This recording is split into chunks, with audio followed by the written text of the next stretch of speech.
Por último, me quero informar a comunidade sobre a situação de Covid-19 na Aruba.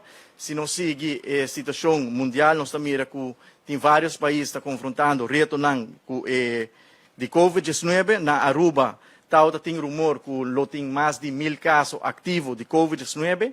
Esse não é o caso, a situação na Aruba está totalmente bajo de controle. Nós não que pensa bem que nós também chega em Anqua, esse não é o caso tampouco. Naturalmente, DVG está seguindo a situação de cerca e está assim monitoring necessário, pero nós temos que desmentir o rumor que Aruba tem 1.000 casos de Covid-19, se nós semana passada tem apenas 20 casos e nós não queremos, nós também back promete a pandemia, nós saímos fora da pandemia na luna de março, ano 2021, com exit strategy exitoso, que riba o mesmo ritmo, riba o mesmo rumbo, aí nós também queda, pero sim nós queda monitor a situação.